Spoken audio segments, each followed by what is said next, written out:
So I haven't even beaten this game yet. I haven't played any of the DLC yet.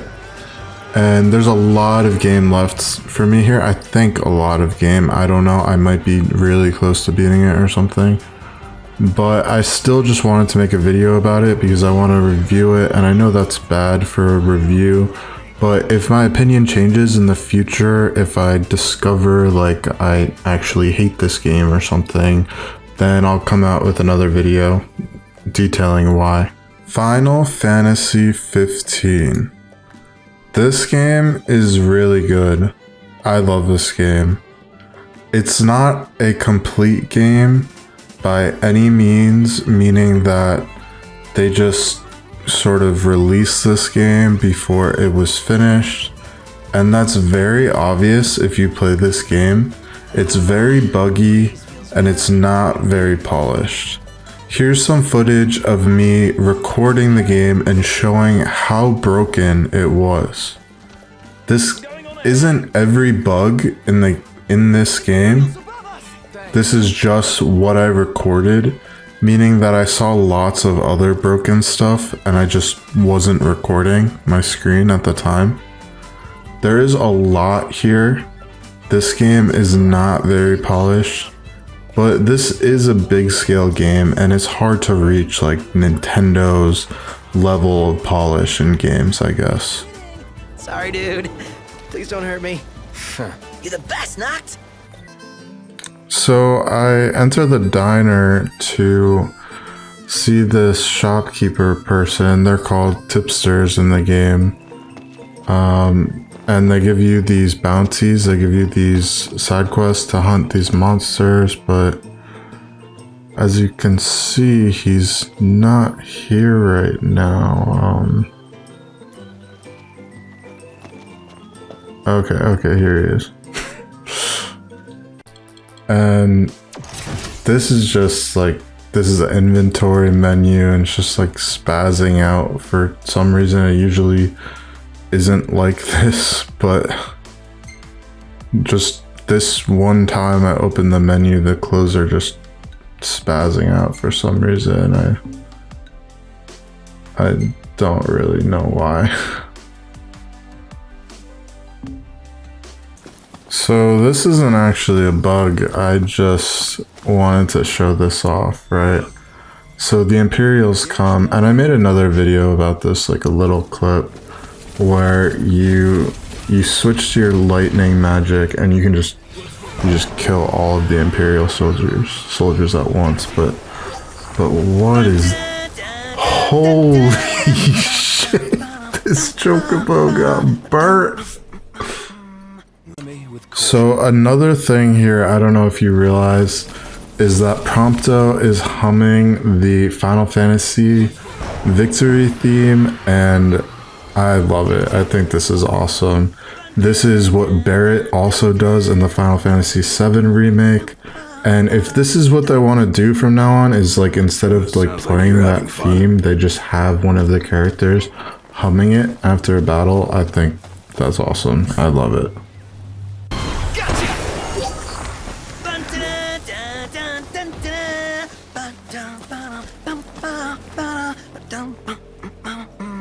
This sounds like you're having fun.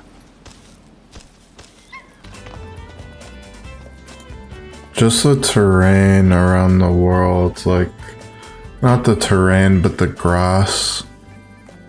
Like, you can see the grass is like popping in and popping out. Like, I don't think it's supposed to be doing that. I don't think that's what they intended. I'll have these guys wiped out before you know it. Is that so? All right. Oh, Mr. Nice Guy!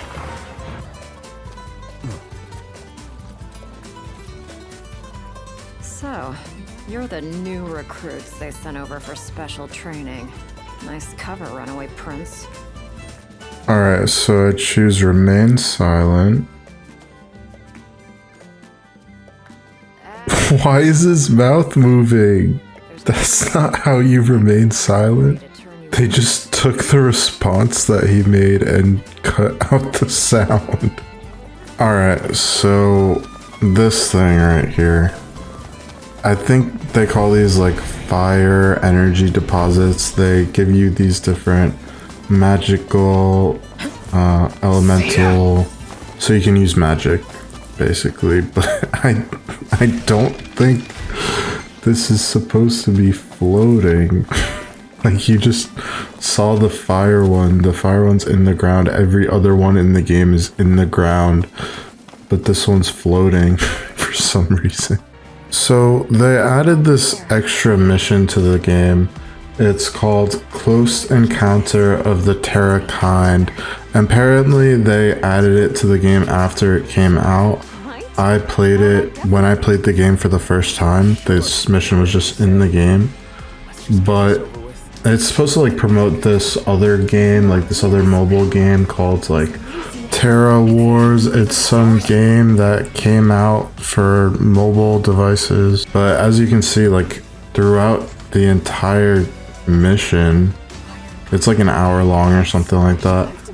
The sides of the screen are just glitching out. Like, I don't think the screen is supposed to be just glitching out like this. But throughout this entire mission, it's glitching out, and yeah, this mission is pretty bad. I would not recommend doing this. Like, I just wanted to get the hell out of this place as soon as I entered it.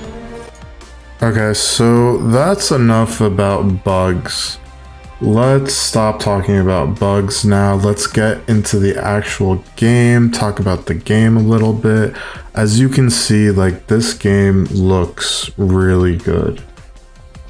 The game is very good. The scenery is awesome and the game looks great. The traveling is amazing in this game. You have a car, but you don't have to drive it yourself if you don't want to. You have a friend that can drive everywhere. So it's just like you go on autopilot and you look around at the scenery. If you see something that catches your eye, you can hop out and go and take a closer look and then get back in the car. It's an open world Final Fantasy game. You can fast travel if you want to any place that you've previously visited. There is a lot of loading. There is a steep amount of loading in this game, but this is really only going to hit you if you are trying to fast travel like across the entire map, across the entire world. If you want to just fast travel to a close by town, then the loading really isn't that bad for that. The walking and running isn't bad, and you can also auto run if you want to. Like in MMO games, you can just have your character run without you pressing anything. You can ride a chocobo, which is cool for these areas where you can't drive. The screenshotting system in this game is one of the best screenshotting features that I've ever seen in any games. Your friend in this game, Prompto, likes to take pictures, and he always has his camera on him. So there are day and night cycles in this game. And after every day, you can see all of the pictures that Prompto took. From here, you can easily screenshot them and save them on your computer, and you can also see exactly on the map where he took the pictures. I have more screenshots in this game than any other game because the game makes it so easy. Not only are you taking screenshots on your own because the game looks so good that you need to just take a picture of the scenery, but on top of that, Prompto is also taking his own pictures of Noctis and his friends posing in these pictures, and a lot of these pictures are very good and worth saving. Noctis is the main character. This system is amazing, and more games should do something like this. Here are some of the screenshots I've captured from this game.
So the combat isn't bad. You're always doing something. You're trying to get behind the enemy to do bonus damage and get style points. You can switch characters, you can even go into third-person shooter mode as Prompto and shoot people with a rocket launcher. It's pretty good combat, it's pretty fun. There are so many quests and side quests and bounties that you can do apart from the main story, and I found myself doing most of them because they were fun. The story is good, and I don't want to spoil anything, but there's a lot around this game. There's a mini anime series called Final Fantasy Brotherhood on YouTube. So I originally had footage of the movie here, but YouTube copyright striked the visuals of the movie. Like, I can't even show the movie in the video. I didn't even know that they could do that. So instead here, I'm gonna show more footage of the game while I talk about the movie. There's also a movie about this game on Netflix. But the movie doesn't really revolve around the main characters in this game. They have all these other characters in this movie, and I didn't really like the movie. If you want the order to experience the game because you want to play it yourself, then you should watch Final Fantasy Brotherhood on YouTube first, and then you should play the game's demo, which is out on Steam, and then you should watch the movie on Netflix, and then you should play the game. Alright, that's it. See ya.